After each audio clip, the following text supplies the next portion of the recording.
Good afternoon, and thanks for joining us for today's webinar, Sink or Swim, Supporting the Transition to New Manager.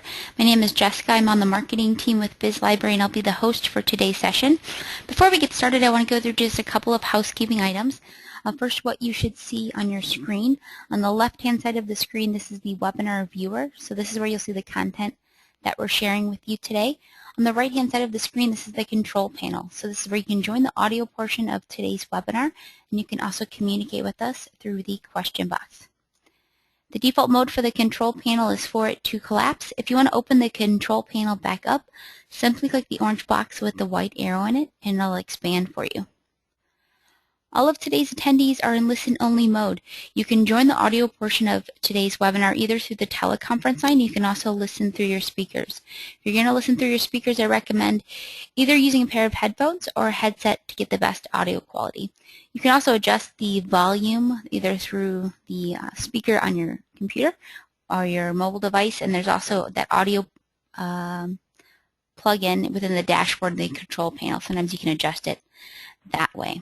We like to keep things pretty informal, so if you have any questions or discussion points, feel free to send those over through the question box that's located within the control panel.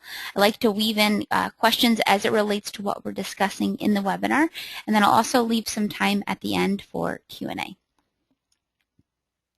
I am recording the session today, so I'll make a link to the webinar recording, as well as the slides and follow-up information available on our blog after today's session. So that's bizlibrary.com/bizblog. I also put a link to the slides in the chat panel on the right-hand side of your screen. So you should be able to click on that link and you can download the slides. Happy to say that today's session has been approved for 1 hour CE credit for all of you HR professionals attending. I'll make a link to the completion certificate available at the end of today's session. I'll also send out a link to the certificate within 24 hours. If you'd like more information on certification or recertification, I encourage you to visit hrci.org. Again, my name is Jessica. I'm on the marketing team with Biz Library. I graduated from the University of Missouri-Columbia with a degree in journalism. I'm pretty active in social media, so I tweet on behalf of Biz Library at Biz Library and also at my own account at Jess L. Petrie. I've been working in the training and development industry now for about 5 years. I'm also pretty active on LinkedIn, so I like to share a lot of articles on training and development, HR, and marketing. So if you're on Twitter or LinkedIn, would love it if you'd reach out and connect. Presenting with us today is Chris Osborne. Chris is the VP of Marketing for Biz Library. He's also worked in a consulting capacity with a Paris-based leadership development consulting firm where he helped organizations design and implement leadership and executive development programs. He's been performing learning, development, and training functions formally since 2000 and informally for organizations since 1987. Prior to Chris's move into the business sector, he practiced law in the areas of labor, employment, and business litigation for over 12 years. He graduated from WashU School of Law with honors in 1987. All right, just to give you a little bit of background on Biz Library. Biz Library is a leading provider of online employee training and e-learning solutions. The award-winning content library contains more than 7,000 online employee training videos covering every business training topic. So that includes communication skills, leadership and management, sales and customer service, compliance training, desktop computer skills, and more. Additionally, Biz Library's LMS, or Learning Management System, and social learning technology platform help HR and training leaders improve and manage employee learning. All right, so enough about us. I have a quick poll question for today to tee things up. So you should see it pop up on your screen in just a minute. So how would you describe your current training for new managers and supervisors? Oh man, I think the poll opened and closed. I may have messed that one up. Hey, Jessica, Out of all the times that I've done it, I feel like I think I just messed up the poll. Maybe I can fix it. There, I think I got it to share. Is it sharing? Okay, thanks. For some reason it popped up closed on mine, so I hope that Is it working? I don't know if anybody sees it or not. I don't see any results. Yeah, it says that it's closed. So I think that I may have, we've done how many webinars, and I've done fine on them. So I apologize Well, for that's that. okay. We will just do a informal poll. So if you just let us know. So some of the options that we had, so you can just let us know through chat. So again, I got a little click happy and closed it right away. So I apologize. So would you say A, it's fantastic, a process-driven blended approach? B, good, we have a formal process and program. I'm looking to get some new ideas. C, just getting started. We don't have a formal program in place. D, we throw them in and hope they know how to swim. Or E, nothing formal yet. Yeah, just let us know in chat, and if I was messing up the screen there, I apologize. So, yeah, just let us know. And yes, how many of these have we done? Literally hundreds. So if that's the only one we've ever goofed up a poll in, then that's pretty doggone good, I'd say. So, yeah, well, hopefully the rest of the session today will go a little more smoothly than that. But this is a great topic. This is something that I think a lot of organizations, to be perfectly honest, struggle with a lot. And we've got some interesting research to share with you, which we want to talk about as we get into today's session. But let us know sort of what your, how you would describe your new manager training. And truthfully, the informal polls, I think, sometimes give us a lot more interesting information to talk about as we go through it. So, yeah, just let us know. This will be really interested. Yeah, Jessica's starting to share some information there with us. So we have 5 things we want to cover today, and usually we keep this down to 2 or 3. So these are going to really kind of blend together as we move into today's session. But the first thing we want to cover is this transition to the new role of manager or supervisor and the change management challenge that comes with it. And I've got an interesting way. We've got a great quote from Professor Hill at Harvard Business School that kind of tees this up, which I think is really great. That we want to talk about succession planning. Now, we have an entire webinar about succession planning, so we're not going to get into a great deal of detail, but I do want to highlight how critically important the succession planning program is to making your newly promoted managers successful. And we want to talk to you about how to develop great managers. This is something that really we believe is so important to your organization that you cannot leave this to chance. Then we're going to talk about the management leadership mix, and then we want to talk about, give you just an overview about HR law and preparing your managers to supervise, because we can get a lot of interesting problems with your organization if we don't do this well. Jessica just sent me a private note. Do you want me to hold the ball? Yeah, Jessica, if you don't mind, we've done this one enough. I think it'll be fine. We're having strange internet connectivity problems here at the office today. So, yeah, Jessica, if you don't mind, that would be great.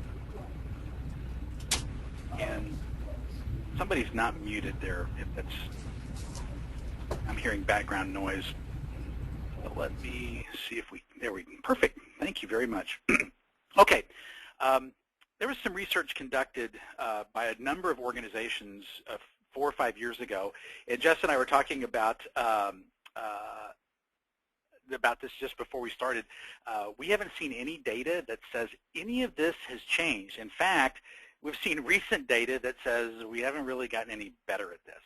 But a research that was performed by Custom Site, released in December of 2012, titled Employee Engagement versus Disengagement, problems with direct supervisors accounted for 49% of disengaged employees. And then there's a State of the American Workplace survey that's released by Gallup every year. Should be coming out this spring again, but the one that was released for last year said that 2/3 of the American workforce is actively disengaged, and the one strategy that they cited that can really work to change that from active disengagement to fully engaged is the effectiveness of direct supervisors. So this is not something that is pie in the sky and, geez, boy, don't we wish our managers could do better. There are direct bottom line benefits to getting our newly promoted supervisors and managers to understand how to engage employees and how to work better. And Career Builder conducted a survey that they released, the data they released in March of 2011, pardon me, And this wasn't just like 200 or 300 supervisors. This was thousands of new managers participated. 58% received no management training at all. And 26% of them in the same survey said they weren't ready. They weren't even ready for their new role. 1 in 4, and 58% got no training at all. Stunning numbers, just absolutely stunning numbers. This was just really, I can't even imagine that any of us would find this acceptable. I really can't even get into that. This is a wonderful quote, and this really ties back into that State of the American Workforce data, that wonderful body of research released by Gallup every year. If employees' relationship with their manager is fractured, then no amount of perks will persuade the employees to perform at top levels. Employee engagement is a direct reflection of how employees feel about their relationship with the boss. And we know that employee engagement has a very direct bottom line impact on retention, on productivity, on profitability, on earnings per share. I mean, employee engagement permeates the effectiveness of an organization from top to bottom. It impacts the way our customers perceive our organization. It impacts the rate of our customer retention.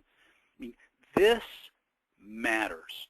Employee engagement isn't just something that is HR's responsibility. It's not something that we just wish was better in our organization.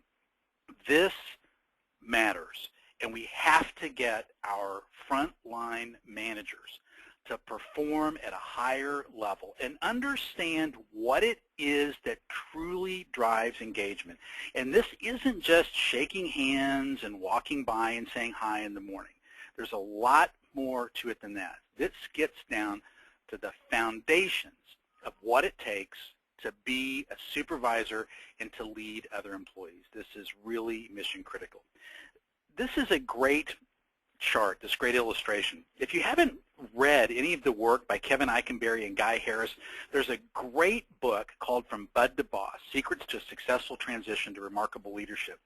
And Kevin Eikenberry maintains a fantastic blog that I highly recommend to all of you. He is really a great guy. I had the chance to meet him in person at this year's ATD conference, used to be ASTD. But Kevin's a great guy, really, really smart. But he talks about this transition from an individual contributor where we're really charged with tasks. We have things we have to do on a daily basis. Here's our tasks, and this is what we're really focused on. Makes total sense. Totally appropriate, in fact. And then when we make this transition to manager, we still have some tasks we have to do, right? We've got reports we do. We've got, most of us are working managers. But our focus, the focus of our job changes. We're primarily responsible for interacting with people. We have a team to lead. We have relationships to manage. We have to delegate. We have to develop. We have to lead. We have to do all kinds of different things. And the focus of our role now is about interacting with other people. This next slide reproduces a quote from Linda Hill. This is the quote I was referring to earlier. She's an associate professor at Harvard Business School. And I love this quote. The transition from individual contributor to manager represents a profound psychological adjustment, a transformation, as managers contend with their new responsibilities. New managers must learn how to lead others, to win trust and respect, to motivate, and to strike the right balance between delegation and control. It is a transition many new managers fail to make. And then when you think back to those statistics that we cited from that Career Builder survey from a few years ago, 58% got no training, 26% said they weren't ready for the promotion. Is it any wonder that this doesn't work? When you think about this transformation, as Professor Hill calls it, and it's so true. And then you think about the title of Eikenberry and Harris's book, From Bud to Boss, which is a really kind of a great sort of shorthand way of explaining that transformation. I mean, we go from a situation where we've kind of, played cards with or gone to ball games with or been part of a softball team or bowling team or whatever the case may be with our peers, and now we're expected to lead the same team and supervise the same team and have a different kind of relationship with that same group of people. It is a transformation, and it is profound in many ways. And it's no wonder people don't make this transformation very well. This next slide represents the first question that many new managers and supervisors fail to answer, and this is a part of the reason that they don't make this transformation very well. Jessica mentioned earlier that I used to do consulting work, and one of the areas in which we used to do a lot of work was exactly in this space. We used to work with high potential teams. We used to work with newly promoted managers and helping people get prepared for promotion into their next more complex role in their career, getting them to move forward. And we used to frequently ask people, well, which team are you on? Who are your peers now? And most of us, and this is totally natural, by the way, most of us, when we first got promoted or first get promoted, will answer, well, I'm part of HR, or I'm part of operations, or I'm part of safety, and that's fine. That's where we've self-identified for our career up until the time we're promoted. And we may still lead a team in that group. So it makes total sense, right? That's where our mind is. We're part of that functional group, and that's how we self-identify ourselves. But the transformation that we're making, that Professor Hill is talking about, and this is where people really have this profound break, that's not our primary team anymore. We have to teach these managers and supervisors that they're now part of a different primary team. They lead a functional group, but their primary team, they're now part of management. Their peers are other supervisors and managers. That's their team. Those are their teammates now. Those are the people that they have to get closest to. Those are the people with whom they should have the most in common around the organization, the people with whom they have the most things in common, the most challenges that are going to be similar, the most things that they have in common in terms of day-to-day challenges, strategic issues, sharing strategic challenge, things that they're trying to get done, similar types of goals, similar types of problems getting to those goals, similar types of day-to-day work challenges in terms of delegation, problem solving. It's a different team that they need to learn to self-identify with. And this is exactly that transformational, profound psychological transformational change that Professor Hill was referring to. When we move from self-identifying ourselves as part of a individual contributor group into a management group. Jessica, this would be a great time, I think, to take a quick pause and give you a chance to sort of summarize some of the information you've picked up from our informal poll and take any questions before we move on. Yeah, actually, Sabrina Yvette provided a great comment that actually leads us right into some of what we're going to talk about succession planning. So she said the link to management and engagement is a great starting place. But I think we have to address the trend of organizations promoting people who are good at their job but don't necessarily have the people skills. I like to say that it's the difference between a high performer and a high potential. So the high potential may not be the best performer in the current role, but they're the person that can lead, motivate, or are an unspoken leader on a team. These are the people that should be promoted, not someone who is just excellent at doing the work. So I thought that was a great lead-in and a nice distinction, I would say, the way that she talked about high performers and high potentials. Well, and she's exactly right. You hear this. Oh, good grief! I'm gonna get the author's name wrong, so I'm not even gonna try to go to it. But one of the lessons from Good to Great was, the first challenge is to get the right people on the bus, and then the second challenge is to get the right people into the right seat on the bus, and that's exactly what she's talking about. So just because you're really, I'm going to use sales as an example, just because you're really, Jim Collins, thank you very much.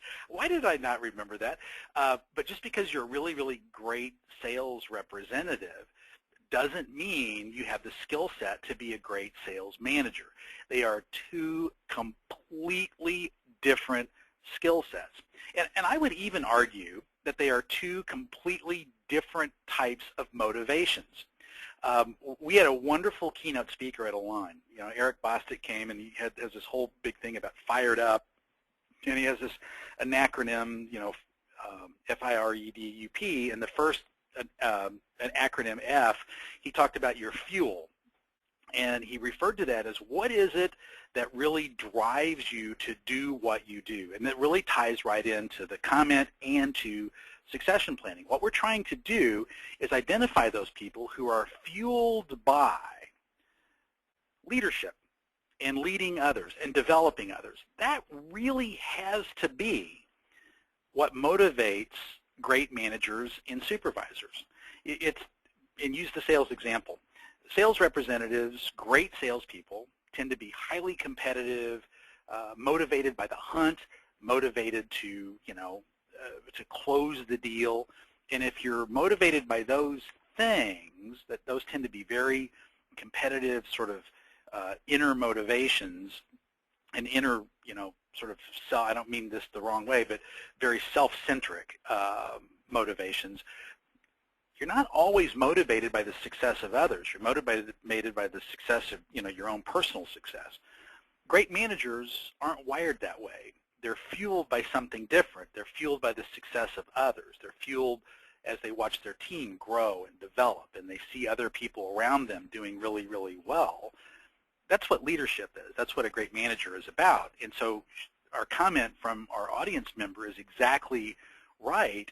You need to find those people who are motivated by the right types of things to lead and manage and develop others. And that's where a great succession planning program comes into play. You want to identify those people with that potential as opposed to the high performer in a current role. And that's where succession planning comes into play. It's about a process and preparation, getting people to start thinking about that next role, that next stage in their career. Is the next stage in their career just a continuation of their current role? And by the way, there is nothing wrong with that.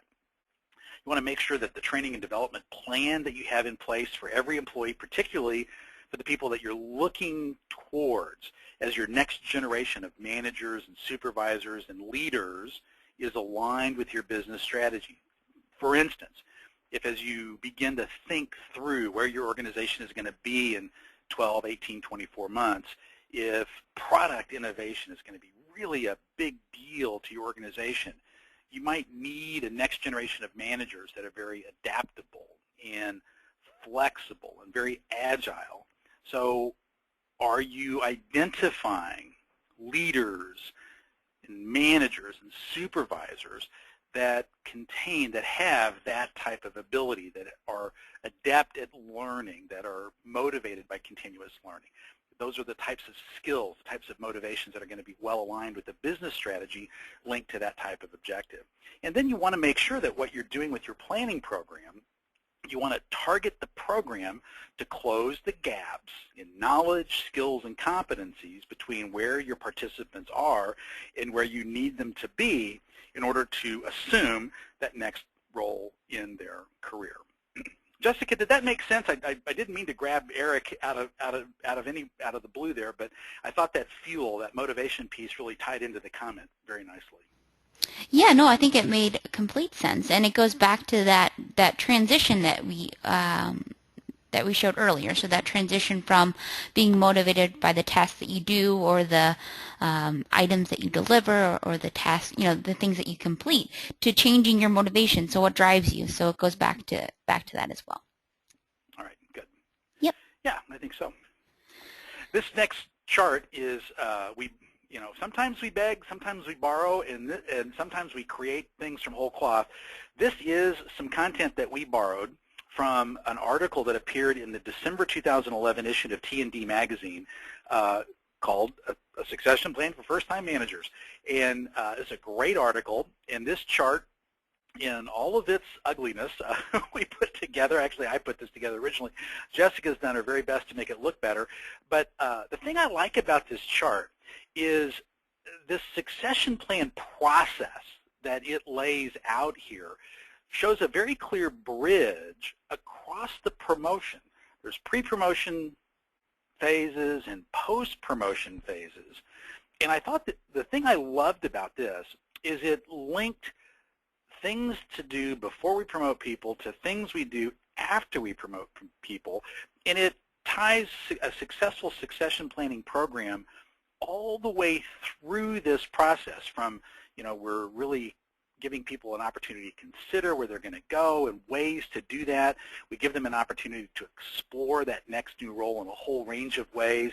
Then we help them transition. There's that immediate sort of changeover as we begin to set the stage for a successful transition and then eventually transformation into that new role, which is the adoption phase. That's 6 to 18 months out, where individuals really begin to adopt that identity of, hey, I'm a part of management now. And it takes time. And that's the part of this I really loved, and different development activities identified in here. This is a great chart. You're going to have access to these slides once the webinar is over, so we'll provide that for you. Jessica, another really good question, it looks like. I'd love to take that one now, if you don't mind. Yeah, two questions actually, Chris. So one that we always get during this webinar that I'm just going to go ahead and pose to you. If we don't have this much time to commit to developing our new manager, so it's something that we need a new manager in place more quickly, is there a way that you recommend speeding the process up? Well, I'm going to answer the question, but I'm going to give, sometimes I have to revert back to my old recovering lawyer days, and I'm going to do that now. So just when I give you this answer, just bear in mind that I am a recovering lawyer. It depends.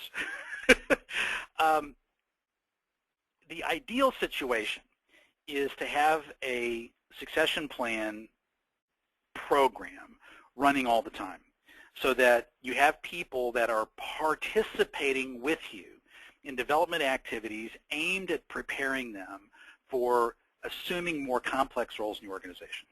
Okay, so that's the first thing. So let's start with that as a premise. So if you've got people that are in the program, but they're not a year into the program, they're 30 days, 60 days, 90 days into the program, but they understand what they have to do to really be fully prepared, then yeah, you can significantly accelerate things, because once in a while a great plan is frequently overcome by real events. I mean, you'd like to have a great plan that you can execute, but the realities are we're dealing with human beings.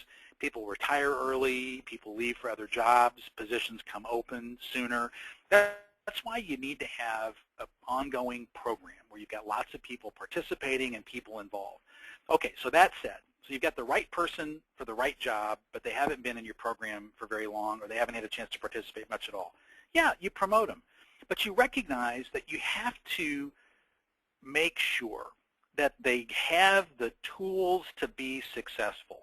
So maybe it's going to take more formal training and formal coaching and a much more involved mentor and lots of help networking in that first 90, 180, 360 days after promotion to make sure that they're successful.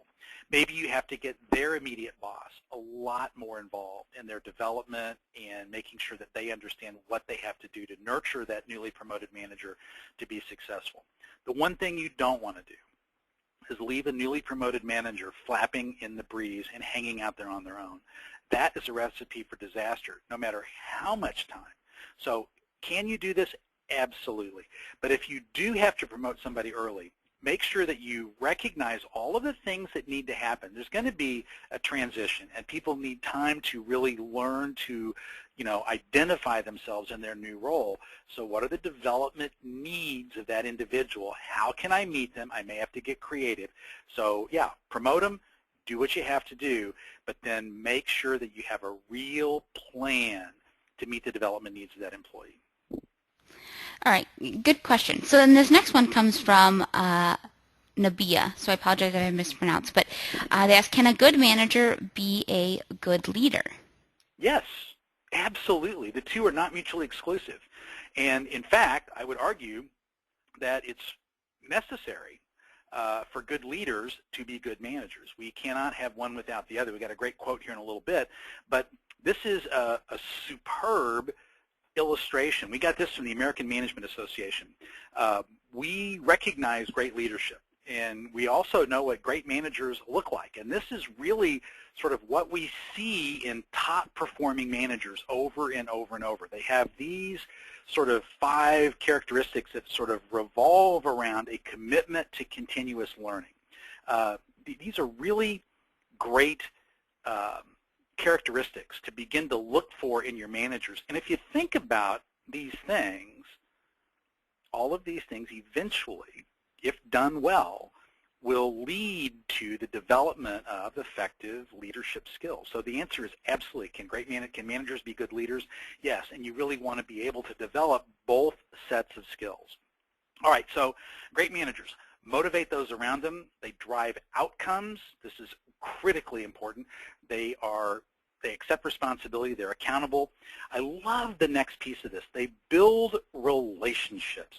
You know, one of the things that has gone, and thank goodness it has, you know, we've evolved as, you know, a culture, the workplaces have evolved away from this sort of hierarchical structure where authority is based upon title and position, where you will do what you're told because you're told to do it, to a world in which relationships drive business success, both within and outside our organization. And good managers, great managers, understand that and build relationships with the people on their team and across their organization.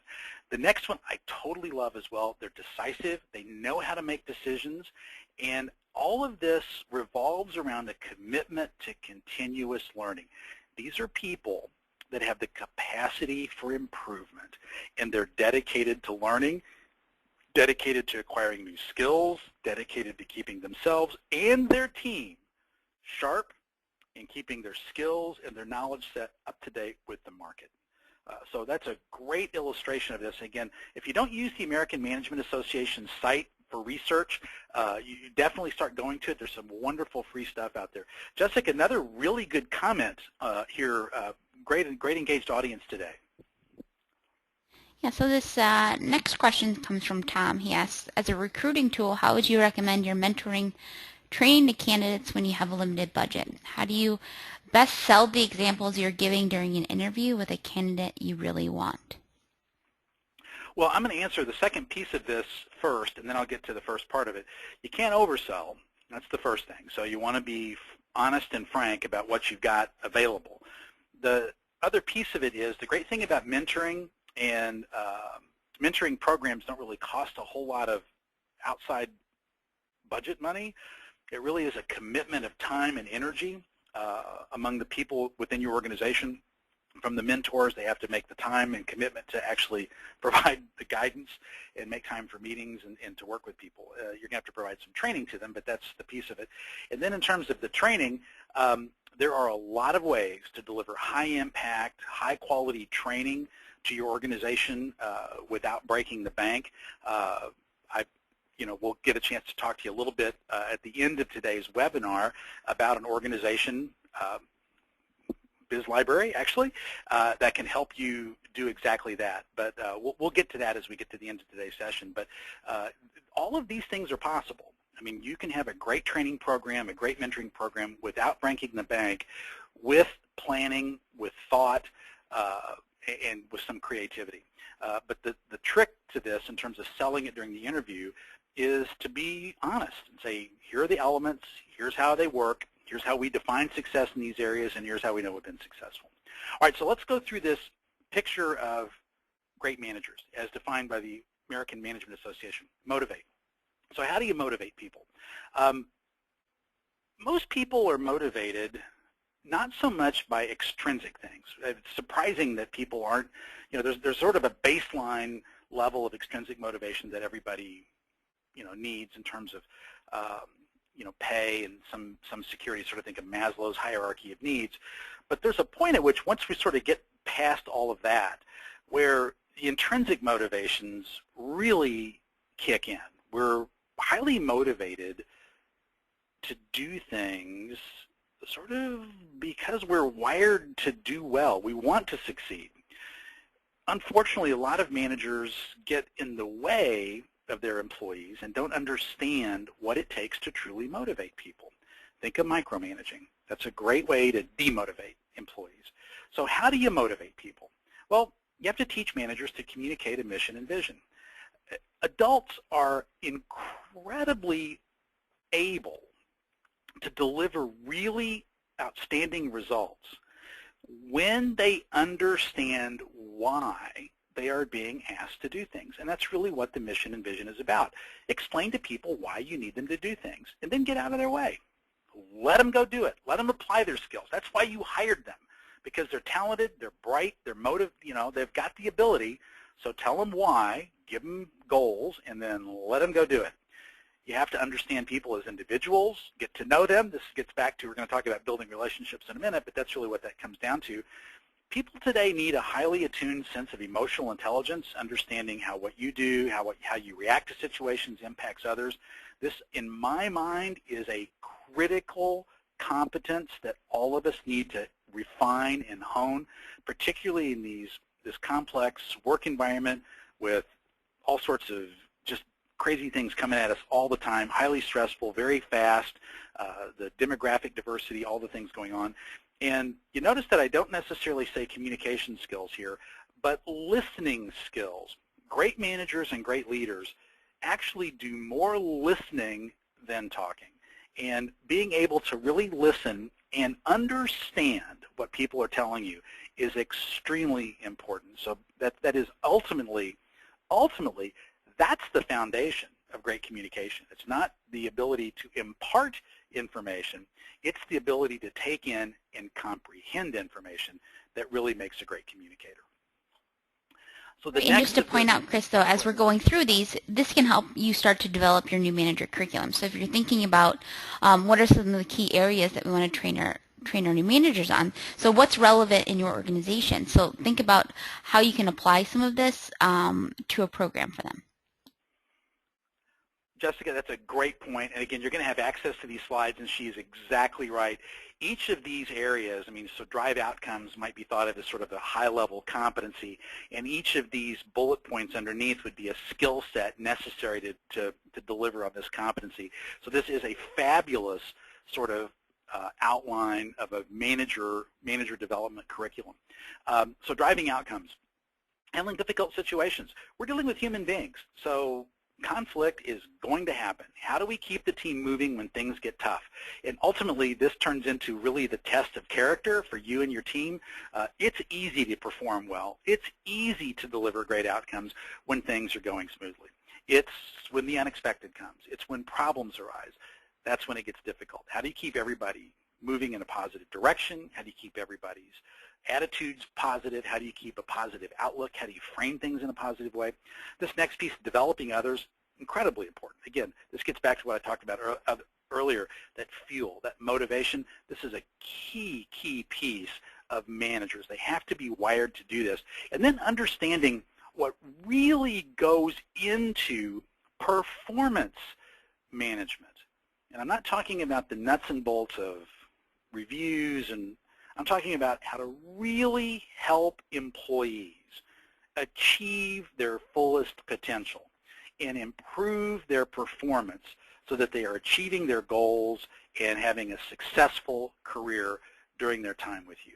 That's what I'm talking about with that. Performance management, true performance management. So the third of the 5 is accountability. And so the first thing is setting clear goals. And I'm not talking about 8, 9, 7 goals. Organizations, teams, individuals work really well when you have 1, 2, sometimes 3, but a couple of clear team-oriented goals to aim for. And like I said before, the accountability piece of this also comes with delegation. Set the goals, take a deep breath, and then teach your managers to get out of the way. Micromanaging is so unbelievably counterproductive. And one of the things that It took me a long time in the business world to learn is this piece of it, the delegation. You know, I wanted so much for things to be just so and to be done perfectly, and nobody could do it as well as me, and you know, it's crazy. No wonder people didn't like to work for me for a long time. And I've come to the realization, again, it took a long time and a lot of mistakes to recognize how counterproductive that was. And I'm a lot happier. I think my team's a lot happier when I can just basically say, here's where we need to go. Here's why we're going there, getting back to that, you know, mission and vision kind of thing. Here's why we're going there. And basically giving people the freedom to do it, which also means when you delegate, you hold people accountable. That also means freedom to fail once in a while. Mistakes will happen, but this is where the continuous feedback comes in. You stay close to your team because you know them. You understand them as individuals. And we're going to get to the next one in just a minute, but you've got a relationship with them so that the feedback is ongoing and constant. And it's all about building a performance program so that the idea is collaborative and we're trying to improve and we're always aiming at goals. And so we're not worried about an annual meeting where there's it's a whole, it all weaves together into the look and feel of something that's a lot different than the work world was when I entered it many, many moons ago. And it's just a whole different kind of thing. Jessica, we have another really good good comment, it looks like here. Yeah, so it's a question from Cynthia. So she asks, this is from an employee perspective. So how does an employee work with getting a manager or maybe a director to listen who doesn't seem to want to listen or hear? Well, food helps, I think. You know, man, that is such a great question. And I wish I had a co-equally great and simple answer for you, Cynthia. But this ultimately comes down to one of the most complex and difficult workplace challenges for every employee. I've had bosses like this before myself. I think we probably all have. We can probably all think back on it. And I'd like to think that I've never been that boss. I know that's a fantasy. But this becomes a situation where you have to teach employees also to manage their bosses. And by the way, I've got a team of people that manage me very well. They are good at getting me to listen. So I'll just give you my experience, and then I'll let Jessica chime in here because she's pretty good at getting me to listen. So typically speaking, the best way to do this is to plant a seed. Wouldn't it be a good idea if, so that the first challenge, the first idea is posed in a very non-confrontational, non-threatening way. And it's not put out there as if it's a, well, we got to do this. It's like, wouldn't it be nice if, or wouldn't it be a good idea to? Now, I'd like to think that, at least on our team, we have a much more collaborative kind of thing. Like, people aren't really afraid to tell me, Chris, that's a really bad idea. But it took a while to get there, I have to say. But I think that typically works pretty well to sort of put it out there in a sort of a non-threatening way, and then to come back to it a couple days later. Hey, have you thought more about that idea that I pitched at you a couple days ago? I mean, I've been thinking about it, and here's how it might look. And then a couple days later to come back and say, hey, I've thought about that idea a little bit more, and here, I've sketched it out for you. I mean, I'm just thinking that this could be pretty successful. And to continue to lay it out there in a way that doesn't challenge the authority of the manager so much as it actually seeks the support of the manager. That's a tricky and complex communication challenge. I'll be perfectly frank about it, but ultimately that's the way to do it. There may be a point at which the manager and employee just aren't a good mix for a whole range of reasons, and if the employee isn't successful, then, you know, again, it just may not be a good mix. But on the other end of the spectrum, if the employee's idea is then accepted and works, the next idea brought by the employee is going to be looked at much differently. Jessica, you've gotten very, very good at getting me to listen and getting me to hear. So how did you manage to do that with me? What worked best? well, I don't want to go into too much detail, but I think that if You're not going you, to give away the secrets? right, then it wouldn't be as effective, right? No, but I think that if you understand what will make them listen, and if you lead with that, you don't get too small, you don't get too detailed. So you understand what it is that is important to that manager, that director. So what is it that challenges them on a day-to-day basis? And how can you lead with that? So say, hey, I want to talk to you about this key metric or this key challenge that they're facing. And hopefully some of what you need their support in or you need their help with will relate to that, but just start with the higher level item. Otherwise, they're like, okay, they're just adding to like a to-do list, and I don't do to-do lists. I manage people, right? So you just lead with what is most important to them and what's going to pique their ear and get them to listen. And most of the time, it's something that's going to either make their job easier. It's going to make them look better in the eyes of their manager or the president or the CEO or something like that. Yeah, great suggestion. Okay, so the next piece of this is build relationships, and I can't emphasize this one enough. This is about winning the trust of your employees, making sure that they understand that you have their back, managers have their back, and that they can always count on you as a manager when things are going well, that it's the team that gets the credit. When things go poorly, it's you as the manager that takes responsibility. That is how it works, and that's a big piece of this. Got to be credible, shoot straight. Even when the communication isn't good, you got to do that, and it gets down to communication. And I love this one, encourage teamwork. And this is really important because then the manager, this is a big piece of this, the manager then has to learn to be a good teammate in the right way. Everybody's got a role to play on the team. Everybody has to play the role well and understand how to encourage at the right time and how to prod a little bit in the right place. But building relationships in this work environment, this world, becomes so critical. And all of it circles around this next piece, and that is continuous learning. All of us as professionals, Jess, if we could go to the next slide, please. Oh, I'm sorry, make decisions. Make decisions. Let's stay there. My fault. I skipped one. This one becomes really critical as well, and then we'll get to continuous learning. How many of us have been frustrated? And I know I can raise my hand on this one. How many of us have been frustrated by managers or leaders who can't seem to make a decision? It is the most frustrating thing about business that I have ever been involved in. People have to be decisive. Sometimes it's important just to do something and then reevaluate it in a week or 90 days and then change it again. But this is really important. Being able to identify the right priorities, thinking about things analytically is really critical. But I love this one. Establish focus for your team so that the team can likewise make good decisions. Okay, this is critical. And then all of it focuses around this next piece, which is continuous learning, which is really about a commitment to continuous improvement. This becomes about learning agility, the ability to take in new information, acquire new skills, drop skills that aren't important anymore. It's about remaining curious. And I love this one. Ask and ask for questions.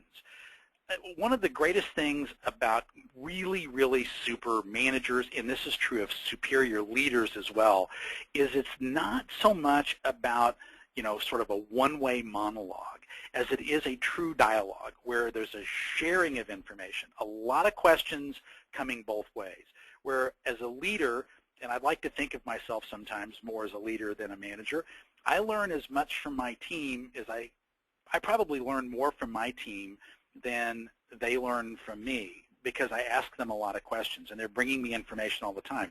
It is an extremely, extremely important piece of this. Jessica, I'm going to hold questions now for just a little bit. I want to get to a couple more slides here and then we'll have time for questions. This next piece, this gets back to this continuous learning. And I love this phrase that Jessica coined for us here, learn while you work, work while you learn.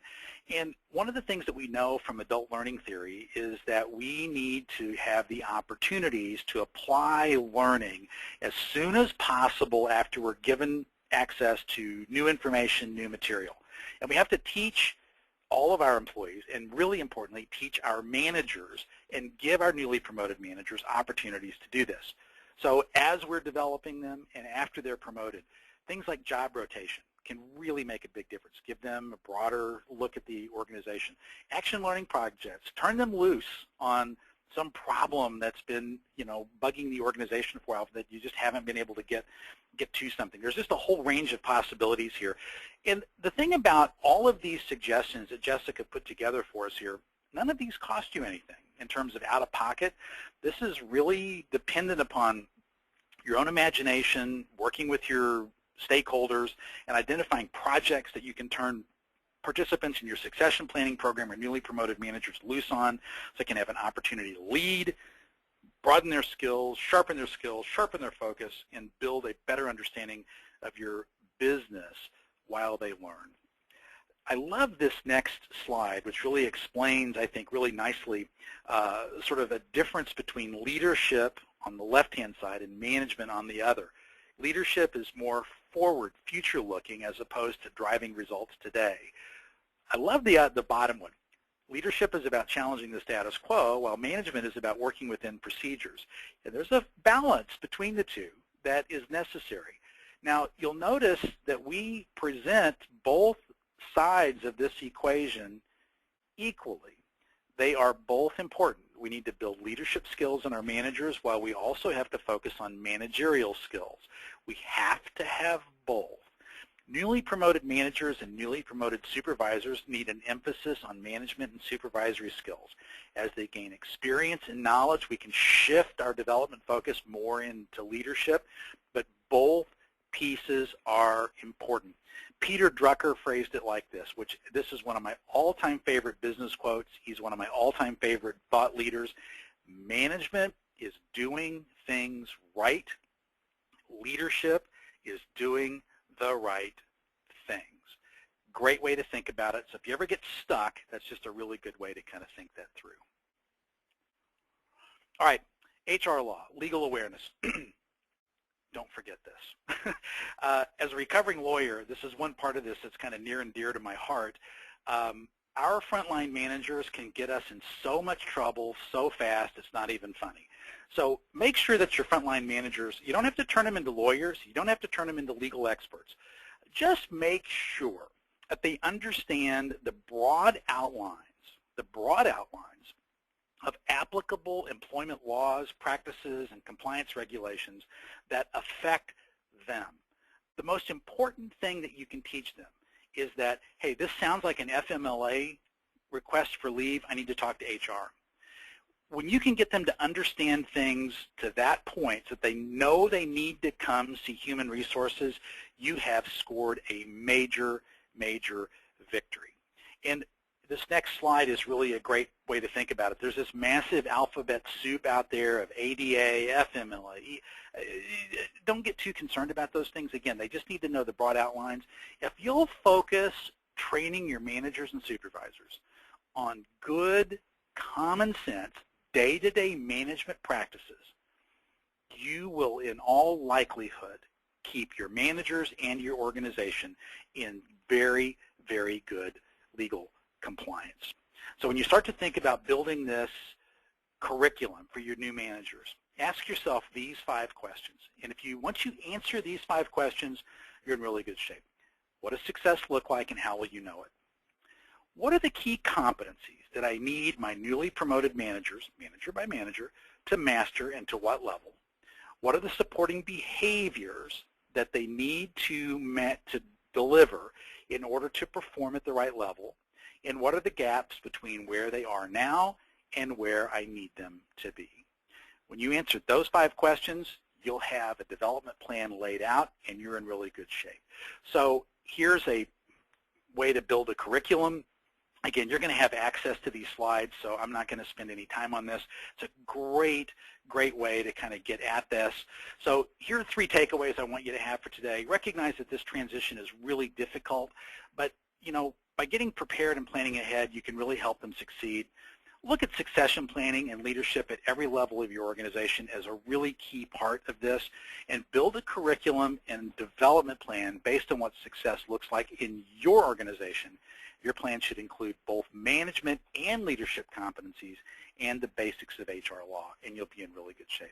Jessica, I'm going to let you talk to us a little bit about some of the resources that Biz Library offers that would really, really help get their new managers ready, and I'm going to pause for just a minute, and then we'll take a few questions. Sure thing, Chris. So here are some recommended resources that would work well in a new manager curriculum. So I've highlighted going from coworker to boss. It's a nice short video, 5 minutes in length, but it covers some of those main challenges that many of our employees face. This next one is what to say when haunted by the ghost of your predecessor. So facing the challenge when you're looking at legacy decisions, so whoever was in the role before you, and they're continuing to crop up, so helping your new managers cope with that. And then finally, HR for Manager series. So this is actually a series developed by Biz Library, and it covers all of the main points that your new managers and supervisors need to be aware of. So it doesn't go, it's super in-depth, for someone that is in HR as an HR professional would need to know, but it's something that your manager should be aware of. All of these courses and more are included in the Biz Library collection, so there's more than 7,000 courses, so that includes both videos and e-learning courses, covers more than 25 topic areas, and it's set up to where your employees get unlimited access. So if you want to try out any of the courses that I recommended today or any of the courses that I outlined in that new manager curriculum, you're welcome to do so. I'll put up a quick poll, and you can just let us know if you're interested in a free 30-day trial. All right, so that being said, Chris, lots of good questions. I'll go ahead and grab one from Nabia. So how do you build a strong relationship with employees in a centralized environment? Well, that's a challenge. I'd suggest that's a challenge in any in any kind of environment, frankly.